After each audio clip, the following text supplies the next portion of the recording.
Buenas tardes, iniciamos la clase de este día. Como observan, los temas que abordaremos son los siguientes. Primero, mecanismo de 4 barras.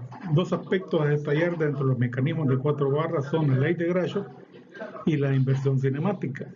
Son dos aspectos que detallan la calidad del mecanismo. Segundo, actuadores o impulsores.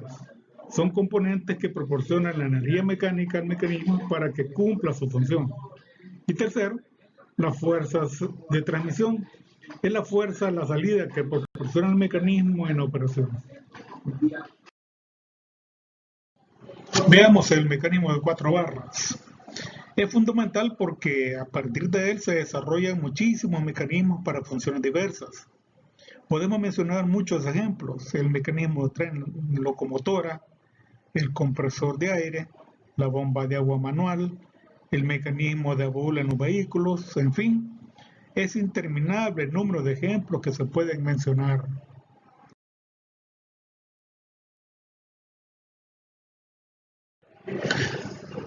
Los elementos o componentes básicos de un mecanismo de 4 barras son los que se presentan en la lámina.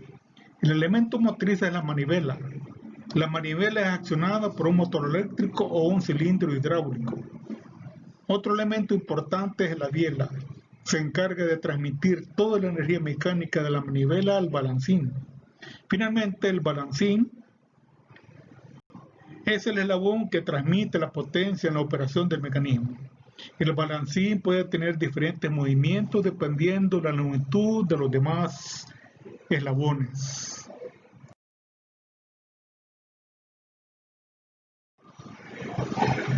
Repasemos la ley de Grashof.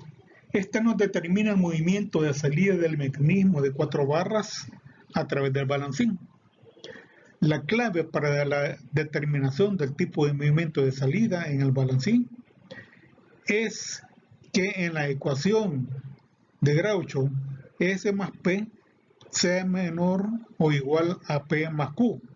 Si eso se cumple, el balancín tendrá movimiento.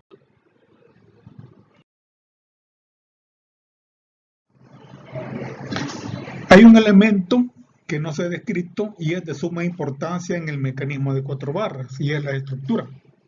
Como tal, es fija y sin ningún movimiento. Es el eslabón que sostiene el mecanismo.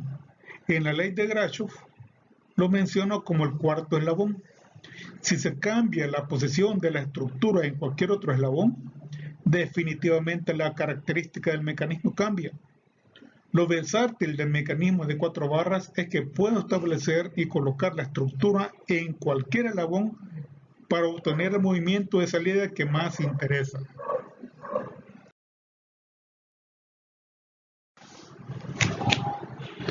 Los actuadores a seleccionar dependen de la operación del mecanismo. El más común es el motor eléctrico. Existen infinidad de tipos de motores eléctricos que se adaptan a cualquier necesidad, desde industriales de capacidad de 200 HP hasta capacidad de 1/20 de HP.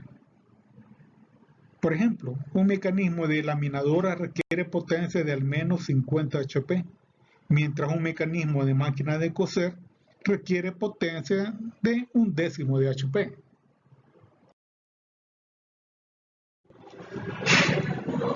Los cilindros hidráulicos generalmente se utilizan en mecanismos con velocidades intermitentes a la salida o desplazamiento en una dirección. Así se puede mencionar el cilindro hidráulico de un mecanismo para elevar vehículos, lo que comúnmente le llamamos gato hidráulico.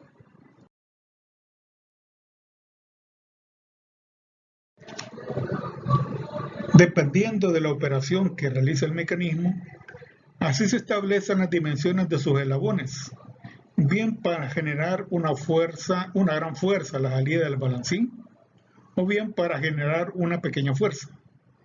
De aquí se deduce el concepto de ventaja mecánica. Esta será mayor cuando mayor sea la fuerza de salida.